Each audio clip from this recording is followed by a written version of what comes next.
Breaking news చూస్తున్నాం. తిరుమల కల్తీ నెయ్యి వ్యవహారంలో టీడీపీ ఎమ్మెల్యేని ప్రశ్నించారు సిట్ అధికారులు.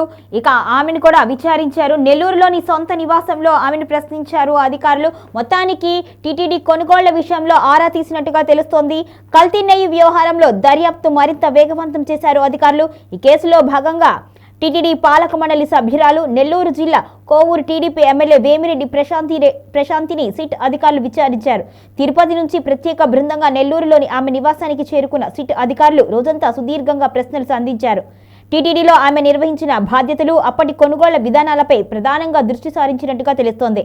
ఇక వైసీపీ ప్రభుత్వ హయాంలో 4 నెలల పాటు ప్రశాంతి టీటీడీ కొనుగోళ్ల కమిటీ సభ్యురాలుగా పనిచేశారు. ఈ నేపథ్యంలో ఆ సమయంలో కమిటీ ఎలా పనిచేసేది, కొనుగోళ్లపై ఎవరి నిర్ణయాలు ఉండేవి, సభ్యుల పాత్ర ఏమిటి అన్న అంశాలపై సిట్ అధికారులు వివరాలు సేకరించారు. ముఖ్యంగా అప్పట్లో నెయ్యి సరఫరాకు సంబంధించి ఏమైనా అనుమానాలు, ఫిర్యాదులు మీ దృష్టికి వచ్చాయా అనే ప్రశ్న కూడా వేసినట్టుగా తెలుస్తోంది.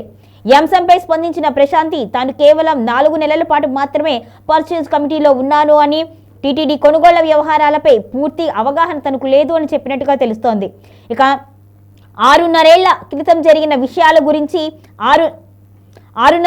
జరిగిన విషయాల గురించి ఇప్పుడు గుర్తు చేసుకోవడం కష్టము అని ఆమె వ్యాఖ్యానించినట్టుగా తెలుస్తోంది. నెయ్యి సరఫరాలో అవకతవకల గురించి కూడా అప్పట్లో తనకు ఎలాంటి సమాచారము అందలేదు అని స్పష్టం చేశారు. ఇదే కేసులో ఇప్పటికే పలువురు కీలక నేతలు సిట్ విచారించింది. టీటీడీ మాజీ చైర్మన్లు వైవి సుబ్బారెడ్డి, భూమన కరుణాకర్ రెడ్డిలను కూడా విచారించారు అధికారులు. లిక్కర్ స్కామ్ కేసులో అరెస్ట్ అయి రిమాండ్లో ఉన్నప్పటికీ కూడా టీటీడీ ఎక్స్ అఫీషియో సభ్యుడు చంద్రగిరి మాజీ ఎమ్మెల్యే చెవిరెడ్డి భాస్కర్ రెడ్డిని కూడా జైల్లోనే ప్రశ్నించారు అధికారులు. కల్తీ నెయ్యి వ్యవహారం టీటీడీ ప్రతిష్టకు సంబంధించిన సున్నితమైన అంశం కావడంతో ఈ కేసులో ఎలాంటి రాజకీయ ఒత్తిళ్లు లోను కాకుండా లోతైన విచారణ జరుపుతాము అని సిట్ అధికారులు స్పష్టం చేసినట్టుగా తెలుస్తోంది. ఈ దర్యాప్తులో ఇంకా ఎవరెవరి పేర్లు వెలుగులోకి వస్తాయనేది కూడా ఉత్కంఠగా మారింది.